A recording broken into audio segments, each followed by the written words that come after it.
안녕하세요. 온땅교회를 말씀으로 섬기고 있는 한성민 목사입니다. 온땅교회 유튜브 채널을 시청해 주셔서 감사합니다. 설교를 들으신 후에 좋아요와 구독을 꼭 눌러주시면 감사드리겠습니다. 온땅교회 말씀 사역에 큰 도움이 됩니다. 오늘도 말씀 안에서 평안하시고 즐거운 하루 되시길 바랍니다. 감사합니다. 구독과 좋아요를 꾹꾹 눌러주세요. 감사합니다. 오늘은 이사야 38번째 시간으로요. 제목을 두려워하지 말라, 놀라지 말라, 내가 너를 도와주리라. 10절에 우리 말씀 많이 알고 있고 또 요거를 이제 또 노래로 만든 것도 있죠. 예. 이번 주에 이 말씀 묵상하고 이렇게 공부하면서 제 마음과 뇌리에 계속 남았던 복음성가가 뭔지 아세요? 모르시죠, 여러분 제 마음을.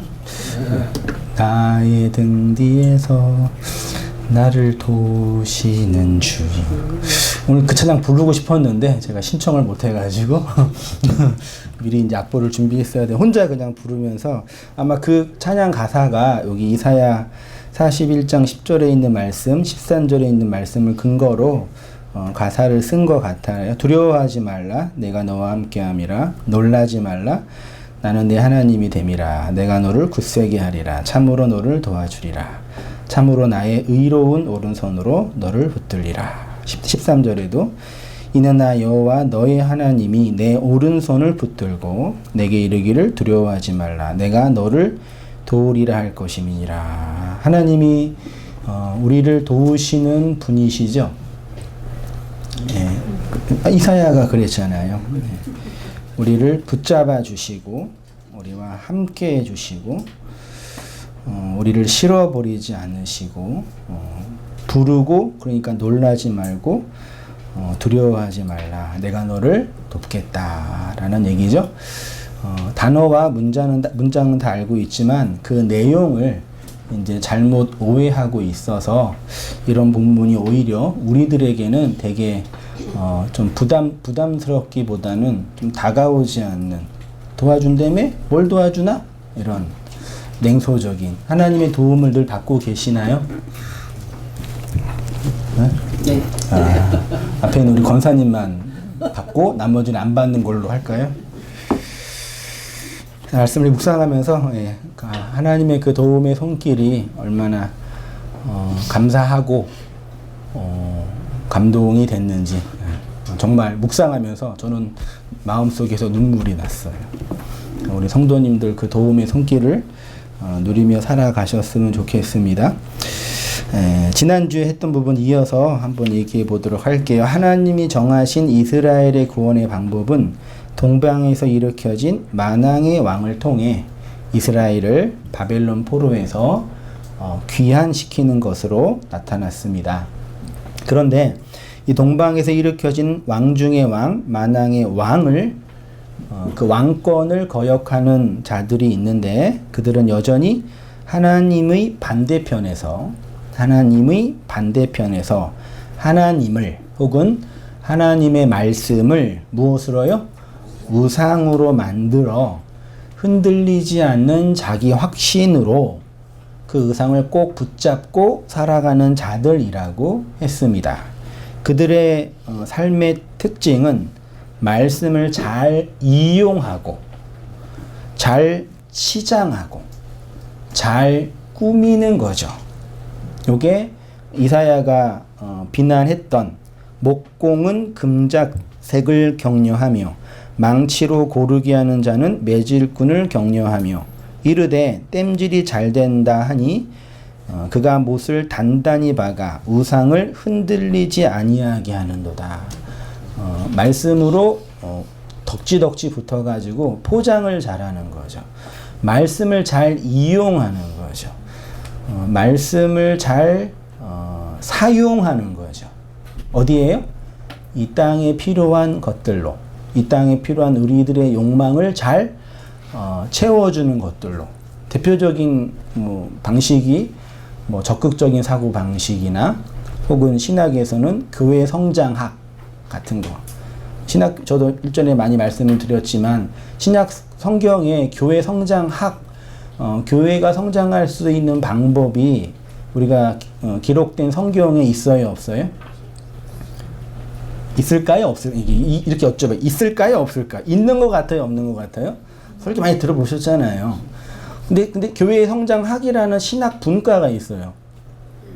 그걸로 학위를 따고 박사학위를 받는 분도 있고, 교회 성장학 연구소도 있어요.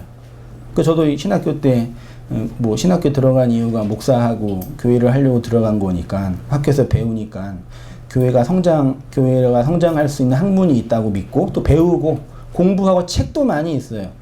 열심히 공부하고, 소논문도 쓰고, 그리고 그 생각과 비전과 계획을 가지고, 이렇게 하면은 교회가 성장할 수 있다. 그러니까 이렇게 개척을 해야지. 그런 계획을 가지고 있었죠. 실제로 개척을 했잖아요. 근데 이제 더 큰 문제는 뭐예요? 개척을 했는데 신학교 때 배웠던 교회 성장학은 내가 지금 읽고 묵상하고 연구하고 있는 성경과 전혀 다르다. 용도 폐기 처분해야 한다고 생각하는 거예요. 교회 성장하면 그러냐? 제자훈련도 예수님이 했던 제자훈련 말고 흔히 이제 교회에서 하는 제자훈련 같은 것도 그렇고 내적 치유 많이 받아보셨나요? 내 마음속에 울고 있는 내가 있어요. 그 나를 잘 위로해 줘야 돼요. 나를 용서해야 되고 이런 거 또 있을까요? 적극적인 심지어 하여튼 다양하게 축사 사역, 신유 사역 그것도 있고 그러니까 적용 분야가 어마어마해요. 그러니까 이 기독교 신학 분과에 기독교 교육도 그렇고 기독교 교육학과 나오신 분도 계시는데 기독교 교육도 그렇고 다양하게 이렇게 이용할 수 있죠. 그렇게 이용하는 게 나쁘다 그런 의도가 아니라 그것을 내 밖의 말로 나를 치장하는 것을 붙인다라는 얘기죠. 말씀을 그렇게 사용할 수 있어요, 없어요? 단도직입적으로 결론적으로 그럴 수 없어요. 밖에 있는 말씀이 안으로 들어와야 되는 거죠. 그게 도움과 관련돼 있다라는 표현입니다. 그래서 하나님은 그들과 우상 숭배하는 자들, 말씀을 이용하는 자들과 싸우지 않고 그냥 두신다고 그랬죠.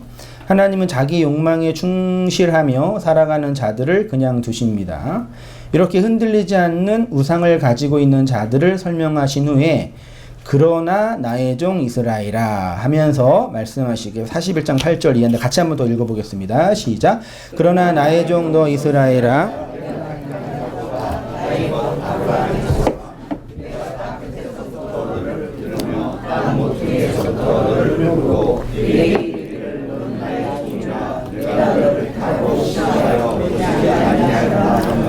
두려워하지 말라 내가 너와 함께라 놀라지 말라 나는 내 하나님이 됨이라 내가 너를 굳세게 하리라 참으로 너를 도와주리라 참으로 나의 의로운 오른손으로 너를 붙들리라. 8절부터 이스라엘의 구원의 근거에 대한 말씀이 기록되어 있는데 하나님께서 이스라엘의 동방의 한 왕을 일으켜 세우신 후에 세우신 이유는 이스라엘의 진정한 왕이 되시기 위함이고 이는 이스라엘의 대적들을 멸망시키고 이스라엘을 구원하기 위함이었죠. 그들은 하나님의 종 아브라함의 자손 하나님의 택한 야곱이기 때문에 하나님이 야곱을 택하였다는 것은 아브라함과 이삭과 야곱의 족장의 역사를 통해서 이스라엘 됨으로 하나님의 나라를 상속받는 자들이라는 걸 말하는 거죠. 따라서 이스라엘은 하나님의 언약에 근거하여 하나님의 나라를 상속받을 언약 공동체인 거죠. 그러면 하나님 나라는 어디에서 이루어지고 있습니까? 우리의 역사 안에서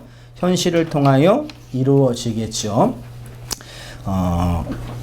우리의 역사 하나님의 나라를 말씀드리기 전에 잠깐 인간 측면에서 인간의 역사를 잠깐 보면 인간은 자기의 욕구를 충족하기 위하여 살아가는 자들입니다. 모든 보편 인간의 동일한 모습이에요. 모든 인간은 살아야 할 이유, 근거, 가치를 논하기 전에 자기 안에 욕구를 충족하기 위해 살아요. 맞지요? 예. 메슬로라는 심리학자가 말하는 인간의 5대 욕구처럼 생리적 욕구, 안전의 욕구, 애정과 소속의 욕구, 존경의 욕구, 자아 실현의 욕구를 추구하며 살아가야죠. 요게 뭐 나쁘다, 악하다 그게 아니라 그냥 본능이에요. 본성이고 심지어 이 욕구가 없으면 못 살아요. 이 욕구가 어떤 외적인 힘에 의해서 억압당하면 심지어 자살을 하죠. 생리적 욕구는 뭐예요? 가장 기초적인 먹는 거, 자는 거, 싸는 거, 배설하는 거. 이게 얼마나 중요한지 아시죠? 네, 먹었는데 소화를 못하면 행복해요, 불행해요? 소화만 못하는 게 머리도 아파요. 머리가 아프면 마음이 우울해지죠? 마음이 우울해지면 설교도 은혜가 안 돼요.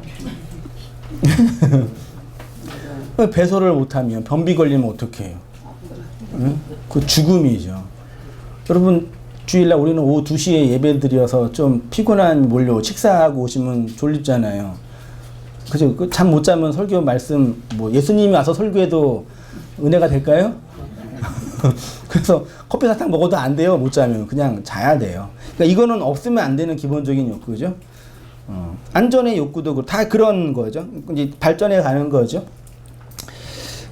제가 이 말씀을 드린 이유는 우리가 흔히 행복하다고 할 때 느끼는 것들은 이 욕구들이 단계적으로 충족이 될 때 상대적인 평가와 주관적인 감정이에요. 흔히 행복감이라고 표현하는 거예요. 언제 행복하세요? 이런 욕구가 충족이 될 때 행복하죠? 언제 불행하세요? 언제 슬프세요? 이런 욕구가 좌절될 때, 억압받을 때 슬프잖아요. 아이, 목사님 너무 믿음이 없으셔. 진리를 알고 구원을 알면 안 먹어도 배부르는데. 하늘의 생명을 받으면 모든 사람이 나를 비난해도 살 수 있는데 라고 말할 수 있는 분 계셔요? 우리 인간은 지극히 동물적인 존재예요. 그걸 간과할 수 없어요. 이게 그래서 있는 게 나쁘다, 없는 게 좋다 그런 의도가 아니라는 거 잘 아실 거예요. 근데 제가 말씀드리고 싶은 거는 이런 것을 추구해서 얻을 때 느끼는 것은 행복감이에요. 제가 상대적인 평가, 주관적인 감정으로 행복하는 거예요. 그러니까 이거는 진짜 행복이 아니라 말하자면 가짜 행복이에요. 상대적인 평가니까. 이해되시나요? 상대적인 평가. 그런 거죠. 그래서 전 세계에서 행복감이 가장 높은 나라가 국민소득이 가장 높은 나라가 아니라 가장 나잖아요. 그러니까 본인이 그 무리 안에서 행복감을 느끼면 되는 거예요. 이해되시죠? 그게 소위 말해 제가 행복이 아니라 행복감이라고 제가 표현한 거죠. 성경이 말하는 행복은 지복이라고 흔히 표현하는데 뭐 그게 언어로 바라크, 아쉐르, 마카리오스 이런 것처럼 복되도다 할 때 그 복의 상태죠. 그러니까 예수님이 말한 그 복의 상태는 행복감과 달라요, 같아요? 상관없어요. 여러분 오해하시면 안 돼요. 복음이 말하는 행복은 여기 인문학자나 심리학자가 말하는 욕구가 충족돼서 얻게 되는 행복감과 다른 거예요. 이거를 오해해서 내가 감정적으로 충족이 되는 게 복된 상태다라고 오해하시는 분들이 대다수죠. 하나님께 뭘 구해요? 요거 구하죠. 예. 암 걸리면 암을 위해서 기도하죠. 그쵸? 병이니까. 낫든 안 낫든. 탈모 걸리면 기도해야 안 해요. 탈모도 유전자 병이잖아요. 탈모 얼마나 우리를 외롭게 하고 힘들게 하는지 아세요? 저도 나이는 별로 객성에 지지는 아니에요. 저도 머리숱이 많이 있었거든요. 근데 어느 날 이렇게 거울 보면 이게 점점 없어지고 있는 거예요. 근데 마음이 우울해지더라고요. 내가 진리가 되고 있구나. 이게 기쁘지 않고, 되게 우울해, 진짜요. 되게 불행한 느낌이 들더라고요. 그 머리숱이 많은 분을 보면 되게 부럽고, 돈이라도 있으면 좀 심을 텐데 돈은 없고. 또 그런 생각이 들잖아요. 그건 행복감이에요. 상대평가. 많으신 분들에 비해서 내가 상대적으로 없으니까 우울해지는 거. 그런 걸 성경이 말하는 복의 상태가 아니니까 그런 거 있고 없고는 그냥 우리의 감정과 현실의 문제니까 있으면 좋고 없는 거 가지고 평가를 받을 필요 없다는 얘기죠. 그래서 이러한 욕구가 다 충족이 되더라도 되지 않더라도 행복해하는 사람이 있는가 하면 충분히 충족이 되더라도 불행하다고 생각하는 사람들이 있는 거죠. 상대평가이고 주관적인 감정이기 때문이에요. 정말 내가 행복하려면 그럼 어떻게 하면 돼요, 진짜? 이 주관적인 감정이니까. 그냥 감정을 끄집어 올리면 되죠. 뭐가 제일 좋아요? 마약이 제일 좋죠. 몰핀 맞으면 고통을 못 느끼잖아요. 반대로 행복감이 충만한 거예요. 그래서 사람들이 뭐 뽕이든지 마약을 먹는 게 이유가 그런 거고, 그걸 합법적으로 한 마약이 뭐예요? 술이랑 담배예요. 알코올이라는 그 진짜 마약이 이만큼 되는 거. 그래서 서먹서먹 할 때 주님이 들어오면 되게 친교가 만들어지고, 같이 남자들은 담배라도 맞담배 필 때 서로 이렇게 동질감이 느끼고, 그 인간의 모습이잖아요. 이런 걸 처방받는 거예요. 인간이 그 지혜를 경험한 거예요. 맨정신으로는 세상을 못 사니까. 그러니까 너무 심한 걸 맞으면 국가 운영이 안 되니까 심한 거는 이게 불법이라고 하고 적당한 거. 그리고 이제 돈도 벌고 국가는 세금도 받고 얼마나 좋은 시스템이에요. 속지 마세요. 그러니까요. 아무튼 인간은 자기 욕구의 충족을 따라 살아가는 자들이에요. 그래서 겉으로 보기에 인간 사회는 진보하고 발전하고 진화하는 것처럼 보이지만 실제로 그 안을 들여다보면 언제나 똑같은 모습. 뭘로요? 자기 욕구의 충족의 욕망을 열망하는 자아들의 악의 다툼이 이 현실이죠. 악의가 뭐예요? 아귀. 이 굶주릴 한자 안 썼는데 귀는 귀신귀예요. 배고픈 귀신들의 싸움. 이 불교 용어지만, 이 지옥의 용어지만. 여름 되면 이게 여름 그 귀신 텔레비전이 많이 하던데, 귀신도 종류가 많이 있더라고요. 아귀, 배고픈 귀신. 악귀, 나쁜 귀신. 원기, 원한이 많은 귀신. 악귀는 악한 나쁜 귀신이니까 사람들을 괴롭히죠. 원기는 한이 많이 있잖아요. 그 한을 풀려고 세상에서 히히 그러죠. 어렸을 때는 그 귀신 영화 보면은 아빠 뒤에서 아버지 뒤에서 맨날 이렇게 봤던 게 기억나는데, 요즘에는 이제 무서웠는데 지금은 그런 귀신을 보면은 제 마음이 어떨까요? 되게 중보해주고 싶고 진리를 건네주고 싶죠. 되게 불쌍하게 보여 진짜. 근데 그 귀신의 원기와 악기와 마귀의 모습이 누구의 모습이에요? 우리가 이 세상, 구천이라는 세상을 떠돌고 있는 다 귀신들이죠. 배고픈 귀신, 한이 많은 귀신. 며칠 동안 이 세상을 돌아다녀요?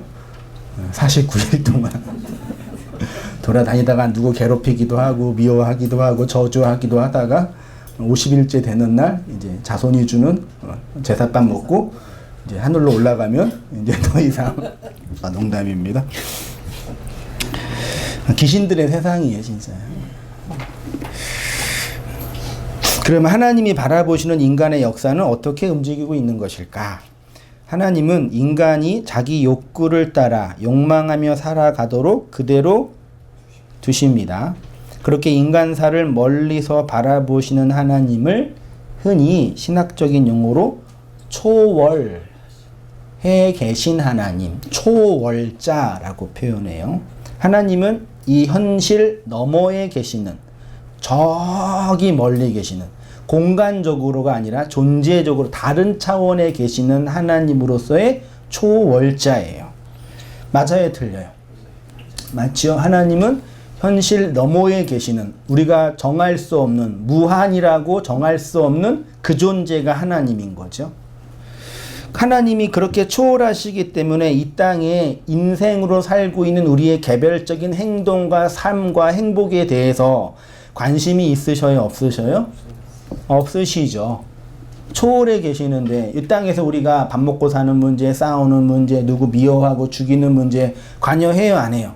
안 하시는 거. 그 초월의 하나님이에요. 전능하신 하나님, 능력이 많으신 하나님, 인간과 다른 하나님. 그런 실론인 거죠. 인간사로부터 떨어져 존재하신다는 것입니다. 초월의 하나님은 우리의 행복과 개별적인 삶에 관심이 없는 것처럼 보입니다. 내재된 현실을 넘어서서 초월해서 존재하시는 분이기 때문입니다. 이런 하나님을 믿을 필요 있겠습니까? 그런 질문을 하게 되죠. 그런데 성경은 초월의 하나님이 초월로만 존재하지 않고 우리 가운데 내재하신다고 말하죠. 그래서 요한복음에 말씀이 뭐가 돼서요? 육신이 되어서 저 멀리 계신 하나님이 우리의 현실과 역사 안으로 오시는 거죠. 그 역사도 나랑 상관이 없는 역사가 아니라 내 이 현실 속에 오신 거죠. 내 이 삶의 현실 속에 내재하시는 하나님인 거죠. 그래서 우리 가운데 내재하신다고 하는데 인간의 생과 사와 화와 복을 주관하시는 하나님이죠.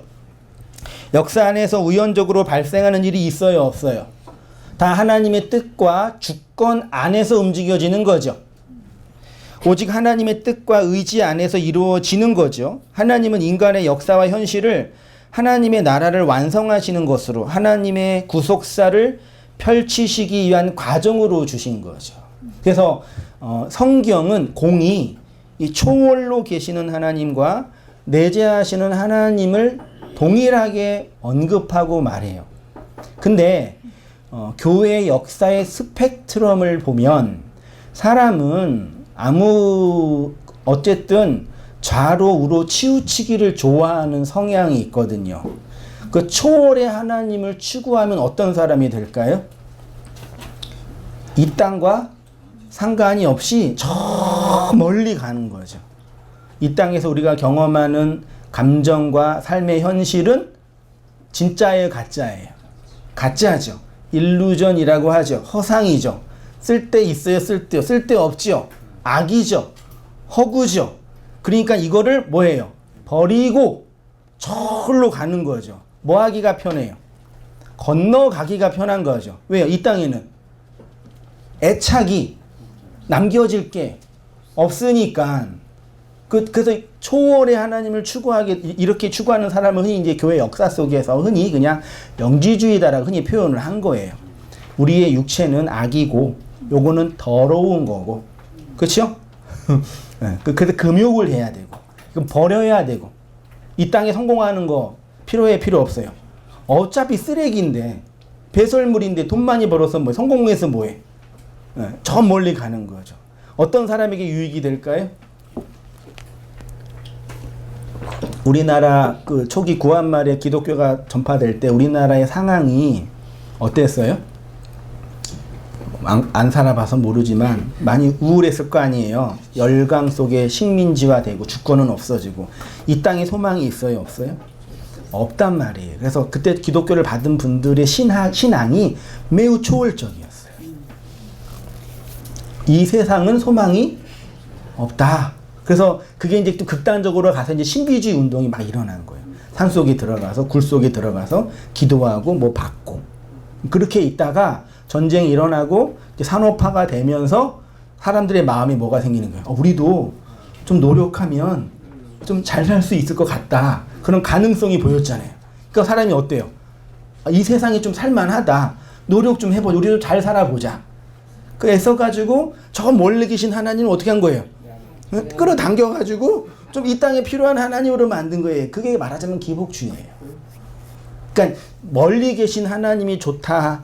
땅속에 들어가는 하나님이 좋다. 제가 그걸 말씀드리는 게 아니라 이건 옳고 그름 진리 비진리의 문제가 아니라 우리의 역사의 현실이라고요. 그러니까 교회사의 스펙트럼 사실이에요. 사실. 객관적인 사실이에요. 그 사실 속에 진실, 진리를 깨달으면 돼요. 그러니까 뭐 초월은 나쁜 거고 땅속에 처박혀서 땅을 위해 사는 건 뭐 옳지 않는 거 이 얘기 하는 게 아니에요. 다 상대적인 평가란 말이에요. 제가 한번 말씀드렸잖아요. 이렇게 쭉 볼 때 양 극단의 초월과 기복이 있다고 치면 가운데에 있는 사람 그냥 이렇게 쉽게 그림을 그리면 양 극단에 중앙이 있고 여기가 초월이고 여기가 내재라고 한다면 여기에 있다고 쳐요. 어떤 사람이 여기 있다고 쳐요. 예를 들어서 그럼 여기 있는 사람이 이 사람을 평가할 때 뭘로 평가하겠어요? 저희 세속주의자, 기복주의자, 땅뿐이 모르는 저 악한 인생. 그럴 거 아니에요. 이 사람을 평가할 때는 하늘로 날아가고 싶은 저 불쌍한 영혼. 이해되시나요? 다 이게 무슨 평가예요? 상대적인 평가예요. 그래서 우리의 신앙의 여정을 보면 여기에서 시작한 분은 일로 갈 가능성이 많이 있고 여기서 시작한 분은 더 갈 가능성이 많이 있어요. 너무 가면 어떻게 돼요? 날아가죠. 그래서 역사의 발전은 이 사람에 의해서 발전해, 이 사람에 의해서 발전해요? 이 사람에 의해서 발전해요. 왜? 상상력과 생각이 풍성하니까. 네? 그러니까 정치적으로도 그러고 신학적으로도 그래요. 이게 보수주의 분들은 안을 걸 지키려고만 하잖아. 여기만요. 근데 여기는 하면 나가려고 그러는 거죠. 새로운 세계를 좀 보려고 그러는 거죠. 말씀의 새로운 세계, 뭐 새로운 어떤 신학 방법들을. 많이 나가다 보면은 어때요? 미화될 수도 있고, 다칠 수도 있고, 안 돌아올 수도 있고. 그렇지만 개척은 되겠죠. 이게 신학 발전과 역사의 발전 비슷해요. 우리 개인의 발전도 비슷해요. 그러니까 제가 말씀드리는 게 뭐냐면, 이게 옳다, 이게 비질리다, 막 그거 가지고 막 그렇게만 평가하지 마시라고요. 다 우리의 위치와 상황에 따라 상대적인 평가가 이루어질 수밖에 없다니까요. 거기에서 지혜로운 선생은 잘 그 역사의 그 틀을 보듬으면서 잘 얘기해 주는 거죠. 물론 이제 맨 앞에서 나갈 사람도 필요하죠. 뻥뻥 터트리면서 막 터트리고 죽이고 막 비난하면 그런 사람도 필요하죠. 새로운 세계가 보여지는 거니까. 근데 너무 나가면 또 이제 막 끊어진 연처럼 막 끊어질 수도 있고. 여러분도 잘 한번 생각해 보세요. 저도 항상 이게 고민하고 있는 영역이고, 인터넷으로 이렇게 설교를 듣는 많은 분들 이렇게 보면서, 이분은 나보다 더 많이 나가셨구나. 배울 게 있나? 생각해 보고. 이분은 너무 뒤에 계시네? 되게 안정적이시구나. 이렇게 이제 평가를 하죠, 개인적으로 저도요. 그러니까 여러분도 마찬가지고, 또 우리 성도님도 말씀 나눌 때도 그런 위치가 또 다 다양하게 있을 거예요. 이거는 진리 비질 영역이 아닙니다. 우리의 이 현실의 나눔과 관계와 이해의 영역입니다. 뭐가 진리입니까? 모른다 그러면 안 되죠. 그게 진리예요. 아무튼 그래서 이 세상은 내재된 세상을 하나님의 나라와 모형과 상징으로 허상과 가정으로 건네주신 거죠. 8절부터 내용이 이렇게 이스라엘에 대한 하나님의 관심과 배려와 기대와 계획이 담겨져 있어요. 하나님이 이스라엘을 향하여 말씀하신 내용을 보면 그들을 향한 하나님의 의지가 담겨져 있는데, 나의 종 이스라엘아, 내가 택한 야곱아, 나의 벗 아브라함의 자손아 라고 하시면서 하나님과의 관계 안에서 그들의 존재와 신분이 어떠한지를 선언하시죠. 그리고 그들을 향한 하나님의 관심에 대해서 말씀하시는데, 제가 두껍게 표현했죠. 너희를 뭐하며? 붙들며 부르고 택하고 버리지 않고 두려워하지 말라, 놀라지 말라, 나는 너희 하나님이다. 굳세게 할 거다, 도와줄 거다, 붙들어줄 거다, 도와줄 거다. 얼마나 위로가 되는 말씀이십니까? 하나님이 우리를 뭐 한대요? 붙들어 주신대요. 도와주신대요. 굳세게 해준대요. 그러니까 좌절하지 마세요. 할렐루야. 누구랑 비슷한 거 같는데? 그 내용을 이해하시면 돼요. 그 내용 말씀드릴게요. 붙들다가 하자크로 강하게 하다, 견고하게 하다 뜻이래요. 하나님이 이스라엘을 강하고 견고하게 하시는데, 하나님이 성도를 무엇으로 견고하게 하시냐면 뭘로요? 은혜로. 은혜로 붙들어 주시죠. 내가 널 붙들어 준다라는 그 하나님의 언약은 뭘 준다는 얘기예요? 은혜 준다는 얘기. 그래서 신약에 와오면 바울이 성도들한테 뭘 얘기해요? 너희에게 베풀어준 하나님의 은혜가 있는데 그게 뭔지 좀 알아라. 베풀어준 그 현실이 있는데 그걸 좀 배워라, 그런 얘기 하는 거죠. 은혜가 주어졌어. 어떻게 해야 돼요? 배워라, 그런 얘기 하는 거죠. 그게 제가 잠깐 얻는데, 그리스도 예수 안에서 너희에게 주신 하나님의 은혜로 말미암아 내가 너희를 위하여 항상 하나님께 감사하노니, 우리가 세상의 영은 말이죠. 영을 받지 아니하고 하나님으로부터 온 뭘요? 영을 받았으니, 왜요? 하나님께서 우리에게 은혜로 건네주신 것들을 뭐하게 하려고요? 알게 하려고요. 부르다가 카라라는 단어래요. 교회로 부르시고 부르심을 받은 자들이라고 할 때 그 부름, 그게 카라이고요. 버리지 아니하고는 마스, 버리다가 마스인데 거절하다, 거역하다. 그러니까 하나님이 우리를 불러서 우리를 거절하지 않으신다. 우리의 모든 기도를 뭐 해주신다? 들어주신다. 하나님은 우리의 모든 기도를 들어주십니다. 됐죠? 근데 그때 모든 기도는 어떤 기도예요? 메슬로가 말한 인간의 5대 욕구를 충족하기 위한 기도를 들어주셔요? 그런 기도는 안 들어주셔요? 그러니까 우리 감정의 문제라니까요. 너무 간절할 때는 병 걸리면 간절히 기도하잖아요. 나은 분도 있다고 하시니까 할 말은 없습니다. 탈모는 왜 안 고쳐주시는지. 더 간절한데 저한테는. 간절하게 안 해서 제가 그럴 수도 있겠습니다. 그런 심리학자가 정리해 놓은 인간의 욕구를 충족하기 위한 방식의 하나님의 응답은 저는 없어요. 물론 이제 그 과정을 통해서 하나님이 인도하시는 건 있어요. 저도 경험했으니까. 하나하나 밟아가면서 배운 거니까요. 근데 지나고 나니까 이게 그런 게 아니었구나 알게 됐어요. 저는 그랬는데 또 성도님들이 그래도 목사님 그래도 아쉬운 게 있는데 또 그럼 저는 모르겠습니다. 열심히 기도해봐서 응답을 받으셔 저한테 이렇게 얘기해 주시면 저도 한번 변화돼 볼게요. 네? 이거 진짜 농담이 아니라 왜냐면 내가 경험하지 못한 다른 영역은 얼마든지 있으니까요. 근데 제가 최소한 경험하고 체험한 바로는 그건 아닌 것 같다. 심리학자가 말한 5대 욕구는 이 땅에서 인간이 경쟁하고 싸워서 얻을 수 있는 감정이라니까요. 의학이 발전하면 탈모도 정복할 수 있겠죠. 그럼 기도 안 해도 되겠네요. 그렇죠. 지금 우리의 연수가 보통 100세라 그러는데 의학이 진짜 발전하면 영생불사 될 수 있지 않을까요? 진짜 발전하면? 그러면 장수를 위해서 기도할 필요 없겠네요. 맞잖아요. 하나님 나 죽기 싫어 기도 안 해도 그냥 의학적 진료를 받으면 그 세포 이식을 받든지 그러면 되잖아요. 됐죠? 아주 탁월한 사업가를 만나면 돈 많이 벌 수 있잖아요. 그럼 돈 때문에 기도할 필요 없잖아요. 이해되시죠? 이거는 이 땅에서 인간이 만들어낸 하나님이 주신 법칙 안에서 원리라는 얘기죠. 그러니까 거기에 대해서는 자유하세요. 자유하라는 얘기는 뭐냐면 나는 그래도 목사님 말씀 받아들일 동의가 안 돼요. 나는 그래도 열심히 기도하면 될 거라고 믿어요. 그럼 해보세요. 제가 비난하는 게 아니라니까요. 그렇게 할 수 있어요. 근데 지나고 나면 아실 거예요. 그게 아니라는 거. 그거는 우리의 이 역사의 현실인. 그러니까 자유하시라고 그런 부분에서. 또 하는 사람 뭐라고 막 이렇게 너는 아직 아직 건너오지도 못했고 비질리고 그렇게 비난하시거나 그럴 필요도 없고요. 자, 그게 이제 두려워하지 말라 이런 거죠.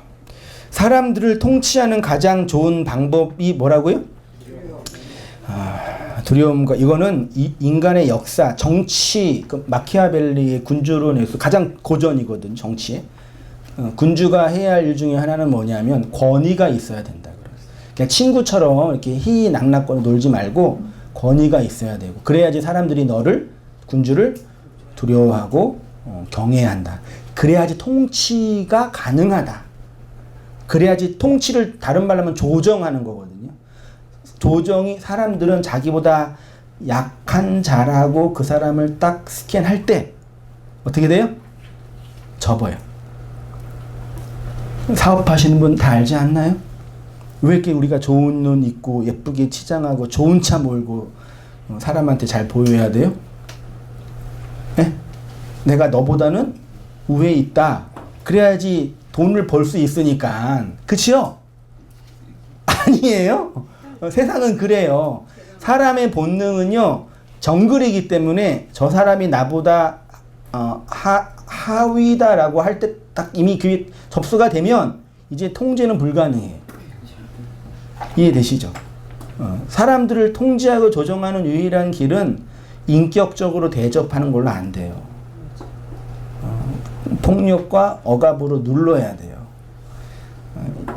역사가 증명했단 말이에요. 통치자들이 종교를 이용한 이유가 여기에 있는 거죠. 고대 사회가 발전하는 과정과 종교가 발전하는 과정은 똑같아요. 특히 고대 시대에서 신은 두려움과 공포의 대상이었습니다. 이스라엘에게 있어서 바벨론의 침공과 포로됨은 하나님의 심판의 결과라는 공포와 두려움이 이미 그들의 신학 안에 내재되어 있었죠. 그러니까 선지자들에게 있어서 바벨론 포로는 그들의 죄와 악을 통하여 하나님의 나라를 설명하기 위한 필연이었습니다. 바벨론 포로는 하나님이 이스라엘에게 두려움과 공포를 주기 위한 저주의 사건이 아니라 그들과 함께하고 그들의 진정한 돕는 자가 되기 위한 과정으로 주시는 거죠. 그래서 나는 너희의 하나님이기 때문에 너희를 굳세게 하고 너희를 도와준다. 왜 사람들이 기독교만, 다른 종교도 마찬가지죠. 왜 치성, 다른 종교도 왜 치성으로 그 뭐 다른 신에게 그 제의를 바쳐요? 왜 예배 드려요? 왜 주일 성수해요? 왜 헌금해요? 왜 봉사해요? 분위기 안 좋아지네. 안 하면 뭐가 오니까. 그러니까 두 가지예요. 소극적으로는 두려움과 공포에 대해서 자기를 지키기 위한 방식이죠. 그러니까 심리는 이거죠. 내가 이만큼은 할 테니까, 요만큼까지는 해드릴 테니까 이 안쪽은 건드리지 마세요. 이 정도면 내가 섭섭치 않게 해줄 테니까 요 안쪽은 내 세상이니까 요건 건들지 마세요. 얼마면 되겠어요. 요 심리가 내재돼 있고 부정적으로, 적극적으로는 이걸 해서 자기 의를 삼는 거죠. 예, 요걸로 자기의 공포와 두려움보다 더 뛰어난 가치를 삼는 거죠. 이 두 가지가 종교를 움직이는 가장 중요한 그 예전이에요.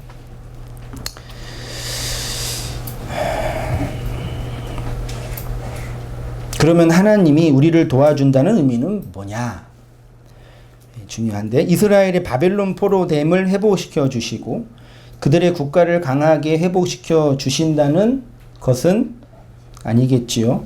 하나님이 우리를 도와주신다라는 것은 우리의 육체적 욕구, 아까 메슬로가 말한 인간의 5대 욕구를 충족시켜 주시는 것도 아닙니다. 이미 알고 있으실 거예요. 그러면 하나님이 우리의 무엇을 도와주신다. 그러니까 하나님 우리를 도와주시죠? 우리를 도와주시는 분이에요. 하나님께 그 도움을 항상 청하면 돼요. 그럼 뭘 도와주냐? 5대 욕구, 그건 안 도와준다며. 그럼 뭘 도와주냐? 요걸 도와준대요. 시편 118편 7절 같이 읽어보겠습니다. 시작.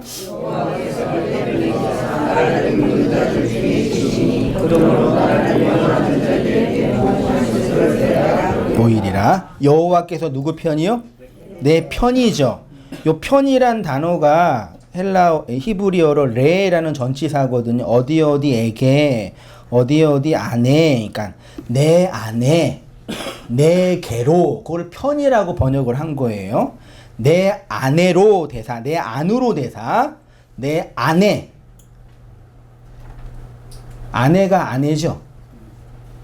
저의 아내는 제 안에 있는 거죠. 저의 마누라는 제 안에 있는 거죠. 그 안사람이라 그러잖아요. 아내, 내 아내 대사, 나를 돕는 자 있죠. 여기 돕다가 돕는 자가 히브리어로 아자르래요. 한번 기억해 보세요. 아자르, 지원하다 돕다. 시편 30편 제가 보겠습니다. 여호와여 들으시고 내게 은혜를 베푸소서. 여호와여 나를 뭐예요? 나를 도와주세요. 돕는 자가 돼주세요. 이게 아자르예요. 창세기 2장 18절 같이 읽어보겠습니다. 시작. 여호와 하나님이 이르시되 사람이 혼자 사는 것이 좋지 아니하니 내가 그를 위하여 돕는 배필을 지으리라. 누가요? 사람이 혼자 사는 것이 좋지 않다 그랬죠. 여기 사람은 누구예요? 보편 인류, 인간의 종족이 남자는 남자로 여자는 여자로 결혼하지 않고 혼자 사는 것은 자연적 본성을 거스리는 나쁜 행동이죠. 전 그렇게 배웠던 것 같아요. 어렸을 때요. 요즘은 다 깨지고 있지만 그런 말씀이 아니죠. 사람이 아담이에요. 정관사 하가 있어요. 그 아담은 누구예요? 하나님이 창조한 그 에덴 동산의 아담, 첫사람 아담, 모든 인류를 대표한 내가 아담이죠. 그 아담이죠. 그 아담이 혼자 사는 것이 좋지 않대. 그래서 뭘 세운다고요? 돕는 배필이라는 단어 자체 우리나라 뉘앙스는 뭐예요? 결혼 관계에서 이제 그 어떤 상대자죠. 여성을 표현할 때 돕다가 아자르인데 아자르의 명사형이 에제르, 창세기 2장 18절에 돕다가 에제르에 돕느니, 이 말씀은 사람이 결혼을 하는 것이 결혼을 하지 않는 것보다 더 좋은 것이다. 심지어 결혼을 하지 않는 것은 자연 질서를 위배하는 것이다를 증명하기 위한 말씀이, 아니 물론 결혼 생활을 해야지 장손도 번식이 되고 인류의 종족이 발전되겠지만요. 사람이 결혼하지 않는 것이 좋지 않는 것이 아니라 그 아담이 결혼하지 않다가 좋지 않다가 로토브예요. 선하지 않다. 또 혼자 사는 것 있죠. 결혼하지 않 혼자 사는 것이 하야 바드인데 요 바드가 어디에서 분리된 것, 분리된 존재로 있는 것. 그러니까 고대 신화를 보면 신이 인간을 하나로 만들었는데 인간이 너무 힘이 세니까 어떻게 했다 그랬어요? 반으로 잘라가지고 남자와 여자로 서로 미워하는 존재로 만들었다는 그런 신화가 있잖아요. 원래는 하나, 한 생명, 남자도 아니고 여자도 아닌 그냥 한 사람이었죠. 그게 진정한 생명인 거죠. 근데 그렇지 않게 있는 게 하야 바드, 혼자 있는 거죠. 돕는 배필이 나라는 존재, 어떤 존재가 이렇게 있잖아요. 요거에 원래는 이렇게 하나였는데 여기 반으로 나누어졌죠. 네, 이게 혼자 있는 거다. 결혼하지 않는 상태라고 하는 거죠. 그렇죠? 그럼 여호와가 내 편이라고 하는 건 뭐예요? 내 안으로 들어온다 이런 뜻이에요. 그럼 이게 뭐예요? 다시 하나가 되는 것, 요걸 뭐라 그래 흔히? 짝이라고 표현하는 거예요. 그러니까 그 아담이 짝이 없는 그 상태가 하나님 보시기에 선하지 않은 상태이기 때문에 그 짝을 뭘로요? 돕는 배필로 세웠다, 만들었다라고 표현하는 거죠. 여기 돕는 배필이 히브리어로 에제르 네게드인데 요 네게드는 뭐뭐 앞에, 맞은편에, 건너편에 그런 뜻이래요. 그러니까 돕는 배필은 그 아담 맞은편에 그의 짝으로 있는 자란 의미로 아담의 필요를 채워주고 도와주는 것이 아니라 아담 맞은편에 아담과 같은 존재로 그의 짝이 되어 돕는 배필이 된다라는 뜻입니다. 쉽게 말해 그의 짝이 되어 진정한 나로 완성시켜주는 존재가 돕는 배필인 거죠. 요게 어떤 의미인지 다 아시죠? 요게 이제 신약에 와서 기독론적으로 설명을 할 때 이는 그리스도의 짝으로 그의 교회를 세우시는 것을 모형하는 것으로 그리스도의 짝으로서의 교회, 교회의 짝으로서의 그리스도를 설명하는 겁니다. 하나님이 우리를 돕는다라는 것은 이런 언약적 의미이지 우리의 현실의 필요와 욕구를 채워주시는 분이 아닙니다. 보편 종교에서 사람들이 기도하는 이유는 이런 언약을 알아서 은혜됨의 현실을 구하는 기도이겠어요?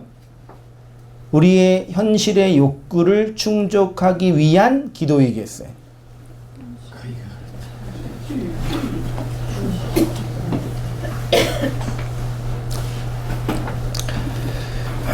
그래서 그리스도와 짝이 된 성도는 그 이전 했던 5대 욕구를 위한 기도를 하나님이 들어주지 않는 경험을 하는 거예요. 그 전에는 들어주신 것처럼 느꼈는데 그 안에 생명이 들어온 자에게는 그게 기도에서 해결될 문제가 아니라는 걸 알게 되는 거예요. 그래서 안 들어준다고 제가 표현한 거죠. 밖의 말씀으로는 안 된다. 안의 말씀이다.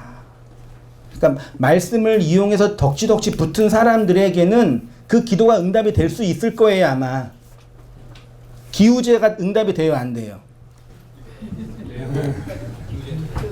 이게 기우제처럼 응답되는 기도가 어디 있어요? 기우제를 언제까지 해요? 비가 올 때까지 하잖아요. 그 기우제는 응답이 될 수밖에 없다니까요. 그럼 필연이에요. 그런 게 기도겠냐고요. 네? 그러니까 치성이 부족하다고 말하는 게 그 뜻이 응답될 때까지 기도해라. 사업이 문이 열릴 때까지 기도해라. 건강해질 때까지 기도해라. 말하자면 이게 말장난이에요, 사실은요.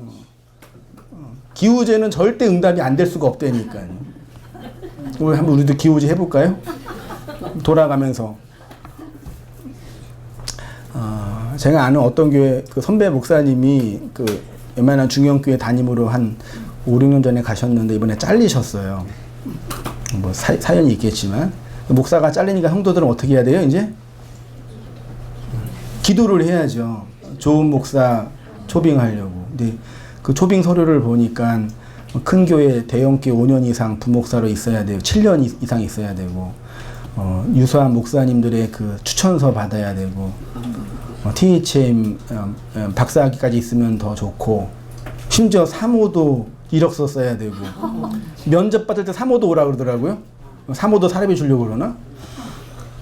아, 사례비 같은 거 주지. 집 주니까.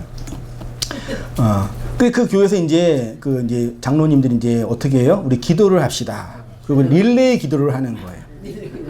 웃을 일이 아니네. 릴레이 그 기도 응답 받아요, 못 받아요? 받지요. 왜요? 담임 목사 올 때까지 기도할 거니까. 웃기지 않아요, 그거 보면? 그리고 응답 받았대, 자기가 기도해서. 맞죠? 맞지. 아유 진짜 맞죠. 저도 여기 지하 여기 예배당 구할 때 기도 열심히 했거든요. 그러니까 응답 주셨잖아요. 그런 게 기도 응답, 성경이 말하는 기도 응답이겠냐고요. 난 속 터져 죽겠어요. 배우자를 위해서 우리 청년들 열심히 기도하세요. 그리고 응답해 주세요. 이게 말이 너무 말장난이라니까요. 좋은 직장 위해서, 자녀의 좋은 직장, 우리 결혼한 자매 신혼부부들 아이 낳기 위해서 기도해라고. 생명의 태는 주님께 있으니까 그 신부가 기도하면 응답 받아요, 못 받아요? 받지. 요즘 불임이 있어도 이제 시술 받을 수도 있으니까. 제가 말해놓고도 진짜 웃겨요. 그러니까 모든 기도는 기우제로 그 추합돼요. 기우제가 모든 인간의 기도의 핵심이에요. 그 응답이 아니라 되어질 일이 되어진 거죠. 일어날 일이 일어난 거죠. 쉽게 말하면 진리라는 짝이 없이 분리되어 홀로 있는 것이 악이기 때문에 내가 너의 짝이 되어 너를 선으로 완성할 거야 라는 말이에요. 그래서 하나님이 우리의 진리의 짝으로 오실 때 가장 먼저 하시는 것이 뭐예요? 내 밖에 가짜 짝, 말씀을 이용해 만들어 놓은 가짜 짝을 어떻게 해요? 부셔버리는 거죠. 우상이 무너지는 경험을 하죠. 우상 해가지고 딴 신 생각할 필요 없죠, 이제요? 말씀 무너져서 이걸로 들어오는 거죠. 이렇게 내 밖에서 안으로 들어오신 하나님과 짝이 된 자를 성경은 어떻게 표현하냐면 하나님이 있는 자라고 표현해요. 그걸 있다라는 단어가 헬라어로 에코라는 단어거든요.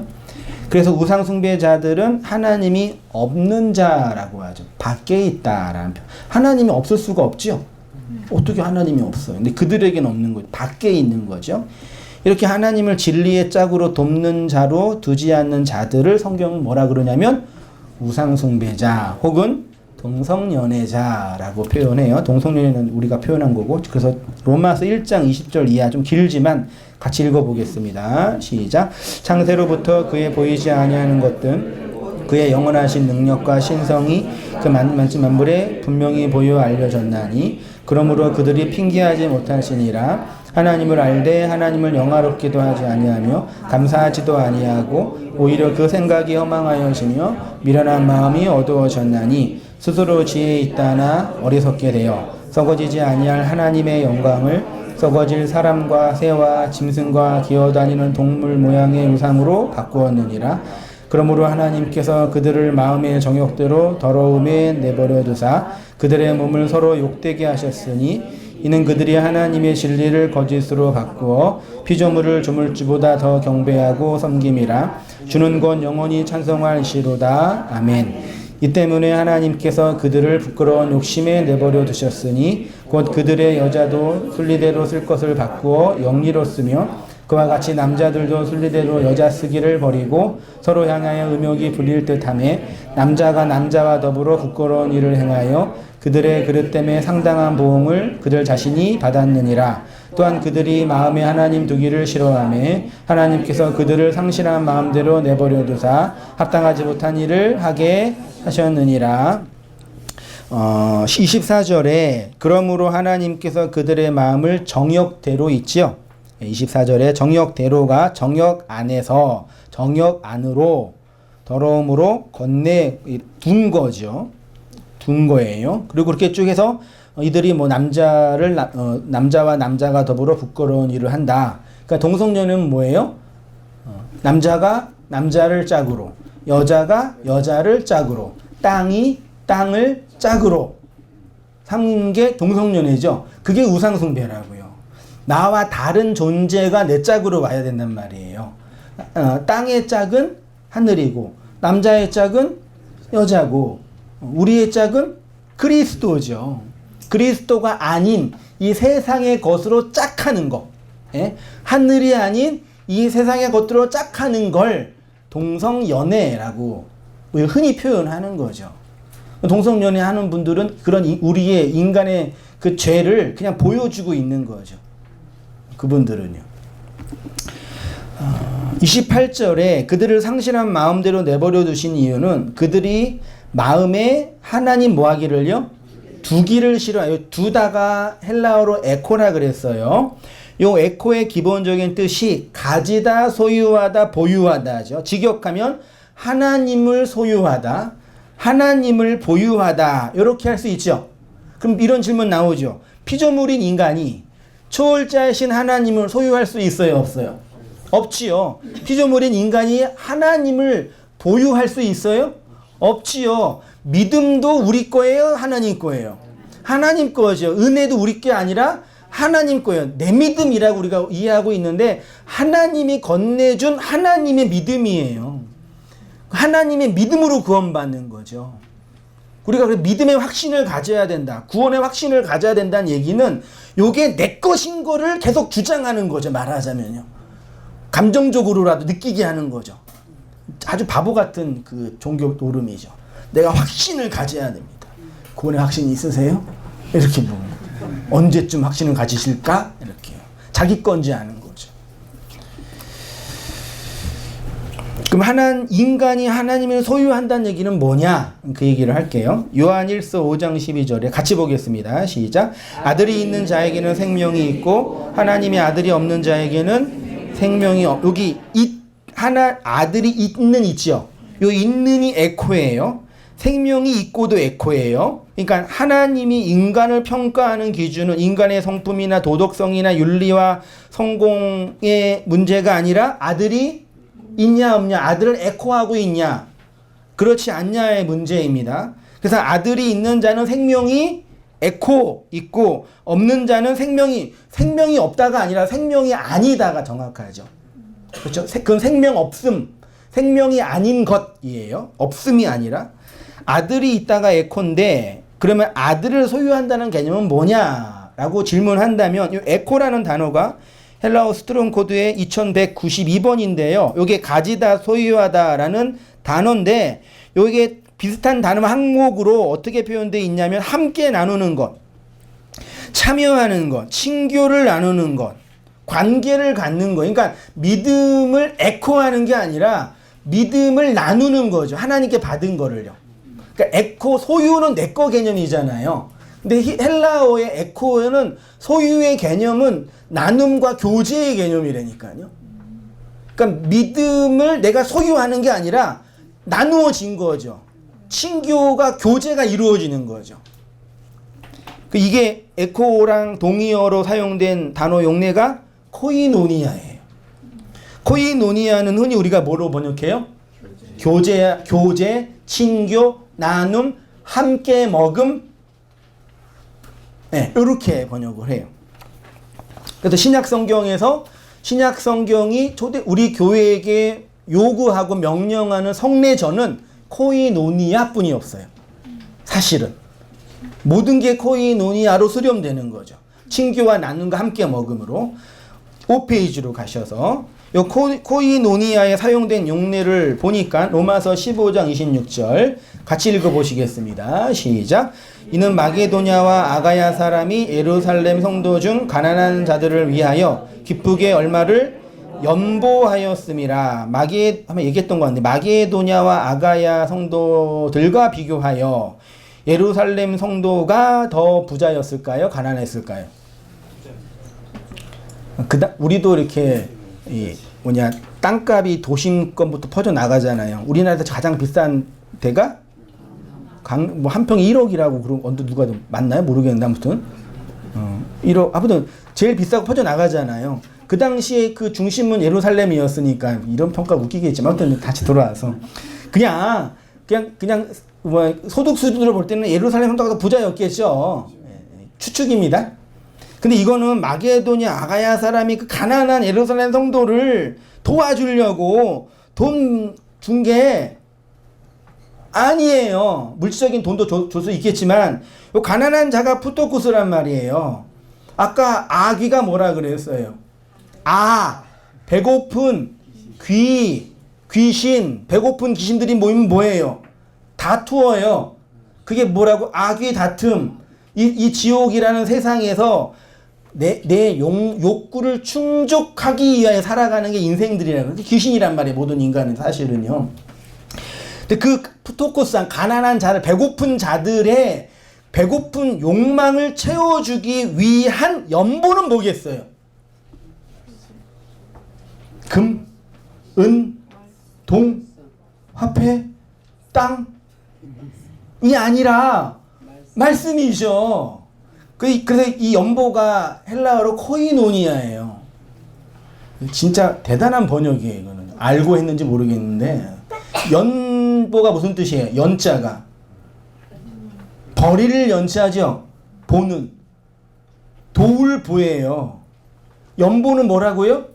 내 걸 버려서 가난한 자를 돕는 게 연보예요. 이게 헌금이에요. 헌금 하늘에 쌓아두는 게 아니라 내 거를 버려서 허비해서 가난한 게 뭔지 아니까 가난한 자를 돕는 걸 우리나라 초대교회 성도님들이 이렇게 번역을 멋있게 했다니까요. 하늘에 쌓아둔 돈으로 안 하고요. 그러니까 이 연보는 단지 오늘날 화폐나 이게 아니라 가난한 자를 먹고 살리는 그 하늘의 양식, 가난한 내 영혼을 채운 그 생명의 양식을 먹고 나누는 그 교회의 코이노니아를 포함해서 얘기하는 거고, 화폐 가치로 모인 그 돈은 이 세상은 자본주의 사회니까 돈으로 모여서 모임을 운영하고 다른 사람을 돕고 목회자를 돕고 이런 일을 하기 위한 방식이에요. 뭐 많이 해주세요. 무슨 의도인지 아시겠죠? 돈 내고 안 내고 이게 중요한 게 아니고 이것도 중요하지만 본질이 그거야. 그러니까 여러분 성도 안에 그 가난한 푸토코스한 그 심령이 충족된 내적 경험이 있는 자 안에 나처럼 그렇게 가난한 자들을 향한 그 소위 말해 연민, 인간적인 표현, 연민, 배려, 사랑, 관심 이게 없을 수 있겠냐고요. 어떻게 이렇게 번역했는지 참 놀라워요. 고전 1장 9절 보세요. 너희를 불러 그의 아들 예수 그리스도 우리 주와 더불어 교제 있죠? 여기 코이노니아입니다. 우리가 축복하는 바 축복의 자는 그리스도의 피에 참여함이 있지요. 이것도 코이노니아입니다. 우상 숭배자들이 하나님 두기를 싫어한다라는 것은 밖의 하나님을 내 욕망의 형상으로 만들어 놓고 열심히 섬기는 것으로 내 안에 하나님으로 교제와 나눔과 친교가 없는 그 상태예요. 우상 숭배자들은 항상 뭐해요?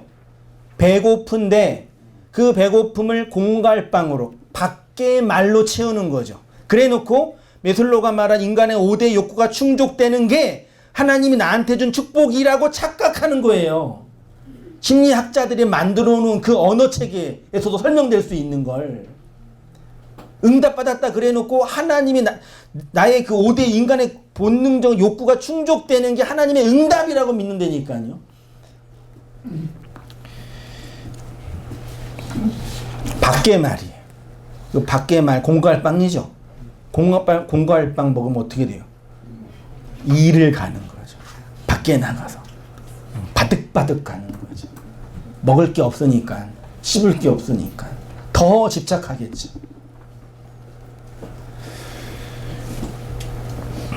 아들이 있다 없다도 마찬가지입니다. 그래서 하나님의 나라를 상속받은 교회 공동체에 하나님이 주신 약속 두 가지는 진리의 양식을 하나님을 소유하는 자, 에코 소유, 그 에코가 내가 주도권을 가진 게 아니라 교제, 양식을 먹고 나누는 거, 그거랑 그 하나님을 진리의 양식으로 먹고 나누는 교제의 영광.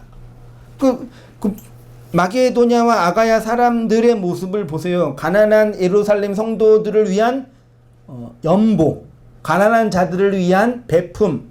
이게 교회 공동체가 모여 있는 가장 유일한 이유라니까요. 우리가 하나님의 돕는 배필로 서로 사랑으로 있는 것. 그래서 서로를 향하여 서로 죽는 언약이 이루어지는 그 교제와 나눔이 핵심인 거죠. 이것이 바로 아들이 있는 자에게 주어지는 하나님의 생명. 악의 다툼에서 벗어날 수 있는 유일한 길은 배부르게 먹는 거예요. 원기가 돼서 누구를 괴롭히는 이유도 내 안에 있는 용서되지 못한 한, 사죄의 은총을 경험하지 못한 그 한이 악으로 나타나는 거잖아요. 그래서 옛날에 어렸을 때 귀신을 보면은 무서웠는데 지금 보면은 불쌍해요. 그치, 나도 귀신이지. 우리가 그리스도의 양식을 먹고 원한이 풀려야지. 며칠 동안요? 49일 동안. 49제를 왜 드리는지 아시겠죠? 가족들이. 돌아가신 부모가 너무 사랑스러워서 드리는지는 모르겠지만 그 본질은 이제 부모님이 돌아가셨으니 이 구천에서 우리를 괴롭히지 마시고 이 제사밥 맛있게 드시고 좋은 데 가세요. 빠빠이. 그 귀신을 보내주는 예식이잖아요. 원래 그렇게 아마 인간에게 주어졌을 거예요. 분명히. 요한복음 15장 9절 같이 읽어보겠습니다. 시작. 아버지께서 나를 사랑하신 것 같이 나도 너희를 사랑하였으니 거하라. 내가 아버지의 계명을 지켜 그의 사랑 안에 거하는 것 같이 너희도 내 계명을 지키며 내 사랑 안에 거하느니라. 내가 이것을 너희에게 이름은 내 기쁨이 너희 안에 있어 너희 기쁨을 충만하게 하려 함이라. 내 계명은 곧 내가 너희를 사랑한 것 같이 너희도 서로 사랑하라. 이것이니라. 사람이 친구를 위하여 자기의 목숨을 잃어버리면 더 큰 사랑이 없나니 너희는 내가 하는 대로 고친 기독교 윤리, 소위 말해 우리가 인간들이 평가한 윤리적인 측면에서 가장 기초적인 게 뭐죠? 예수님이 누구를 사랑했어요? 하나님이 나를 사랑했죠? 네? 나를 사랑했잖아요? 그러니까 이 하나님이 뭘 요구하는 거예요? 너가 뭐로 되어 있죠? 서로 사랑하라 했죠? 이웃은 없죠? 그렇죠? 내가 12절에 내가 너희를 사랑한 것 같이 내가 너를 사랑한 것 같이 그 하나님 사랑으로 너희도 서로 타자를 사랑하라. 이게 무슨 사랑이요? 여기 뭐 대신 계명, 대인 계명 그러죠? 하나님 사랑, 이웃 사랑. 맞아요, 틀려요? 톡까놓고 사랑하세요? 저는 살다 이렇게 사랑이 없는 교회는 처음 봤어요. 우리 교회가 아니라 이 지상에 있는 교회가 왜 이렇게 사랑이 없을까요? 목사가 좀 설교 한 5년, 6년 설교 열심히 하니까 이제 좀 좀 다 빼먹을 거 빼먹었다고 생각하니까 그냥 뭐예요, 그냥 보내고 또 새로운 목사 또 이렇게 초빙하고. 아니 목사는 사랑해야지, 주님의 종이라면. 맞아요. 아닌가요? 1년도 안 됐어요. 얼마나 설교를 못했으면 그랬을까라도 생각도 들지만 더 좋은 곳으로 가시라고. 역시 이원 집사님. 맨날 성도끼리 싸우고 뭐 잘나네 못나네 뭐 돈이 많네 없네, 심지어 막 돈 가지고 튀고. 우리 성도님도 돈 사기 당해가지고 지금까지 힘들어하는 분도 계시고, 심지어 성폭행을 하고 막 죽이고 살리고. 무슨 사랑이 교회 안에 있어요? 세상은 둘째치고. 있어요 없어요? 있기 위해서 노력을 하자, 그 얘기랑 있는 거랑은 다른 거예요. 공부를 열심히 하자, 공부 잘하는 건 다른 거란 말이에요. 무슨 사랑이 있어요? 없어요 그런 사랑. 그러면 이제 뭐 다 미워하고 칼로 뭐 죽이란 얘기 뭐 이런 얘기가 아니라, 예수님이 말하는 서로 사랑은 내가 너를 사랑했잖아. 그러니까 누굴 사랑해야 돼요? 너가 나를 사랑해야지. 그래서 12절을 이렇게 번역하면 돼요. 내가 너희를 사랑한 것 같이 너희도가 아니라 너희가 나를 사랑해. 그게 서로 사랑이잖아요. 서로 죽는 거잖아요. 내가 널 위해 죽었잖아. 그럼 뭘 해야 돼요? 너가 날 위해 죽어야지. 그게 서로 죽음이잖아요. 이게 부부의 윤리의 핵심이잖아요. 그치요? 사랑 너머의 의리라고도 표현하는 거잖아요. 그러니까 그래서 13절이 이해가 돼요. 사람이 친구를 위하여 목숨을 버리면, 이 사람은 앞에 있는 그 사람이죠. 너희가 너의 친구 누구예요? 예수님. 나를 위해서 네 목숨을 버리는 게 가장 큰 사랑이라 그러는 거죠. 이걸 이제 나중에 요한 서신에 가면은 형제 사랑이라고 표현해요. 형제는 아델포스인데 앞에 정관사 호가 붙으면 그 형제잖아요. 그 형제는 누구예요? 나의 형제로 오신, 가인의 아벨로 오신 그 형제를 표현하는 거잖아요. 그 형제 사랑을 얘기하는 거예요. 그게 우선이고 모든 거예요. 그러면 목사님, 인간이 모여서 서로 그거 이제 우리는 그냥 사회법만 교회에서 지켜도 돼요, 솔직히. 네? 사회법만, 사회 간습법만, 인간성만 좀 해도 충분히 사랑이 넘쳐요, 교회는요. 뭐 아멘까지 할 필요. 헌법만 지켜도 돼, 헌법만 지켜도 그냥. 뭐 하나님의 법까지 여기 갖다 붙여요. 내가 너무 냉소적인가요? 그러니까 우리가 이 땅에서 그리스도의 그 사랑을 받고 서로 죽음의 내용 속에서 그 사랑에 빚진 자하고 있는 자가 이 땅에서 나처럼 그 헐벗고 목마른 그 형제, 자매, 동역자, 선배, 후배를 보면서 그 인간적인 배려와 관심이 없을 수 있겠냐고요. 아닌가요? 그러니까 오히려 사람들한테 돈 내라, 헌신하라 말하는 것보다 하나님의 그 사랑과 은혜가 풍성히 있는 자 안에서, 뭐 자발성은 건 아니지만 그 안 자가 베풀어주고 나누어주고 전해주고 싶은 게 얼마나 강렬해요, 우리가요. 오죽했으면 막 말도 안 이상한 데 빠져있는 분한테 막 네가 지금 믿는 거 다 가짜야, 너는 거기 있으면 지옥이야, 그렇게 심하게 얘기를 하겠어요. 얼마나 그 사람이 불쌍하면. 그치요? 제가 성질내는 건가요?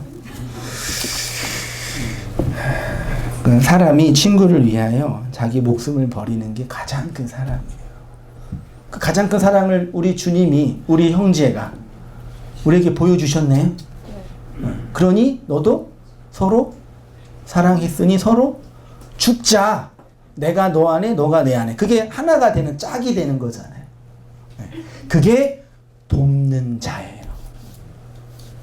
생명 없는 자에게 생명을 줘서 하나 되게 하는, 그게 진정한 돕는 자니까요.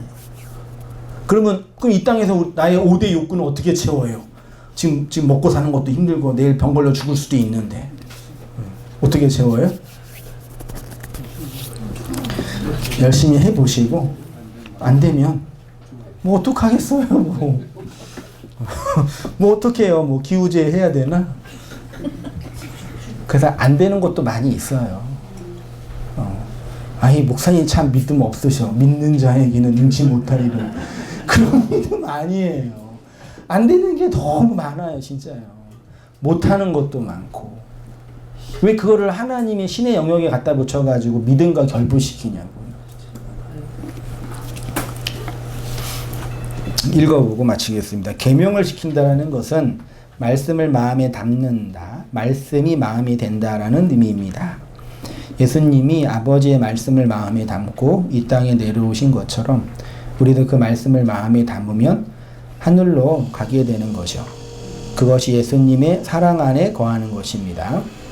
여기서 말하는 서로 사랑은 제자들끼리 사랑하는 것이 아니라 말씀이신 예수와 그 말씀을 담은 내가 서로 사랑하여 말씀 안에서 죽는 현실에 관한 것이죠. 그래서 12절에 너희도 라고 해석하기보다는 너희가 서로 사랑하면, 우리가 서로 사랑할 때 사랑해야 할 대상은 나의 짝으로 오신 예수 그리스도 그 말씀뿐이 없죠. 요한이 말하는 서로의 개념은 인간 공동체 안에서 서로 사랑하는 것을 의미하는 것이 아니라 나의 서로로 오신 말씀이신 예수 그리스도를 우선적으로 가리키는 거죠. 그러니까 교회 공동체적인 로망과 환상은 뭐 저를 비롯한 모든 우리 성도님들이 그 말씀과 은혜에 대한 그 내적 갈망과 갈급함이 가득한 상태, 그게 서로 사랑의, 그러니까 소위 말해 다른 사람을 배려하고 사랑하는 한 모습인 거죠. 그래서 서로 사랑하면 뭐 하는 거예요? 서로 죽는 거예요. 예수님의 죽음은 예수 혼자 죽는 것이 아니라 나와 함께 나로 죽는 것입니다. 쉽게 말해 서로 사랑은 서로 죽는 거죠. 그거 배우라고, 그거 경험하라고 이 아래의 세상에 생명 없는 자로 발각된 거죠. 하나님이 우리와 함께 하신다, 우리를 돕는다, 우리를 붙들어 주신다는 의미가 바로 이것입니다.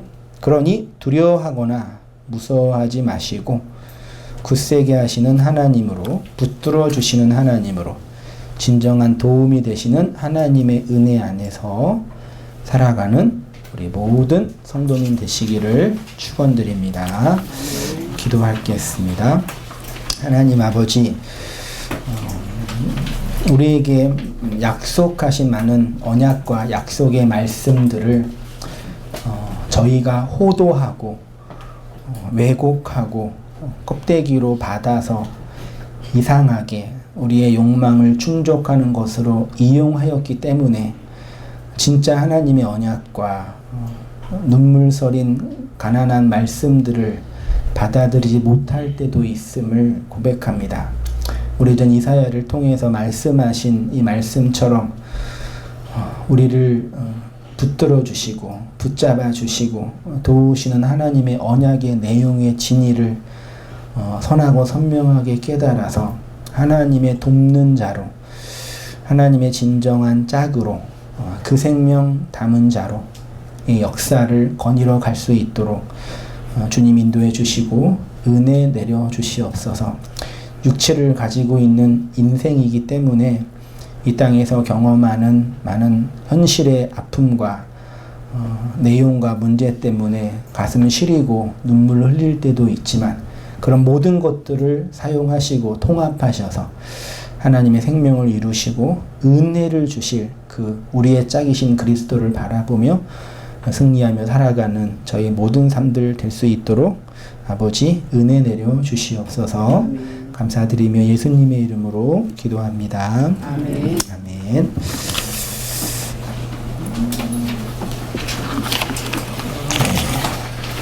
광고는요, 이번 주가 마지막 주고 다음 주, 다다음 주 이제 추석이 있는데 이번 주, 다음 주까지, 다음 주 성경 공부하니까 금요일 날 해주시고, 지난주에 제가 특별히 부탁드린 게 뭐였죠?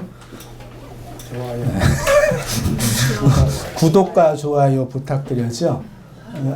유튜브, 그러니까 제가 운영하고 있는 SN 인터넷이 개인 블로그가 있고요. 개인 블로그의 이름명이 뭔지 아세요? 제 개인 블로그. 내 영혼의 담비. 우리 담비가 태어나서 이제 그 담비로 교회 이름을 담비로 지으려다가 안 지었어요. 그래서 내 블로그 이름을 내 영혼의 담비로 그냥 개인 블로그예요. 그래서 제가 뭐 공부하는 거 올리고 개인 블로그, 그 교회 설교도 올리고, 그 다음에 교회 카페가 있죠. 온땅교회 2014. 거기는 약간 공적인 그런 모임이라 뭐 자유롭게 뭐 이렇게 말씀 나누는 그런 장은 좀 없고, 그냥 교회 홈페이지 정도 사진 올리고, 그 다음에 이제 유튜브 그렇게 있고, 페이스북도 개인적으로 하는데 페이스북도 이제 교회 홍보용으로 사용하고 있고요. 또 개인적으로 이렇게 뭐 인터넷에서 하는 거 별로 이렇게 좋아하는 스타일이 아니거든요. 근데 이제 오늘 아침에도 영등포에서 두바이에 계신 분이 오셨어요. 두바이 어딘지 아세요? 저기 두바이. 네. 네. 사우디인가요? 아무튼 거기 근데 거기에서도 이렇게 설교 말씀 듣다가 이제 여러 성도와 이렇게 나누기도 하고 소개도 하다가 이제 한번 오고 싶어서 한국에 오게 돼가지고 이제 오셨다고. 되게 그런 거 보면 참 이렇게 뭐죠? 인터넷 이 판이 정말 되게 무섭기도 하고 놀랍기도 하거든요.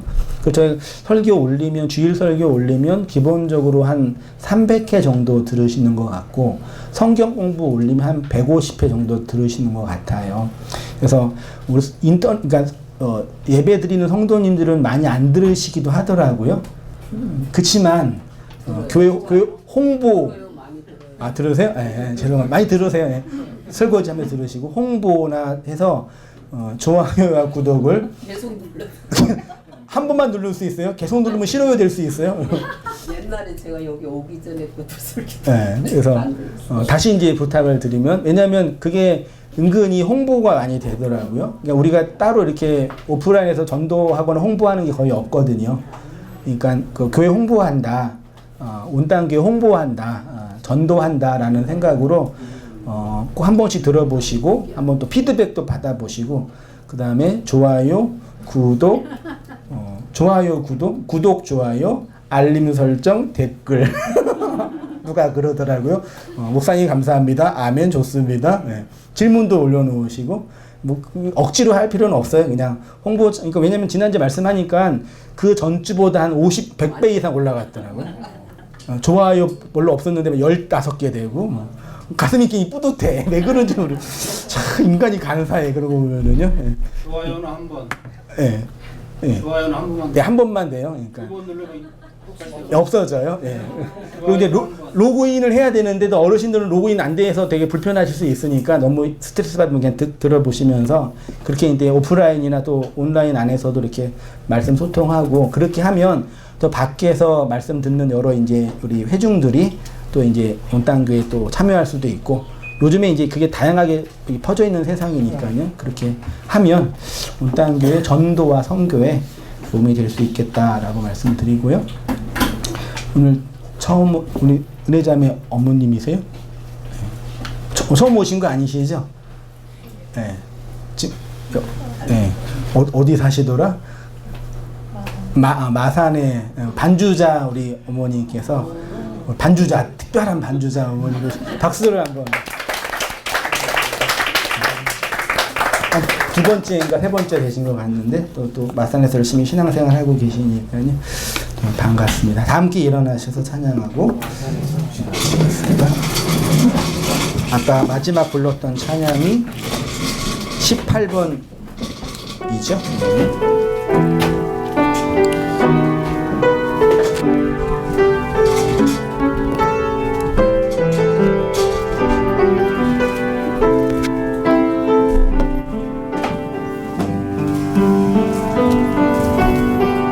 이 세상 가장 아름다운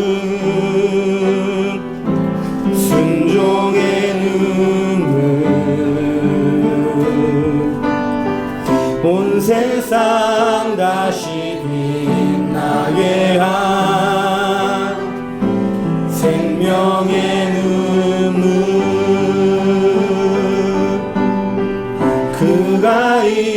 땅에 오신 이유 죽어야 살게 되고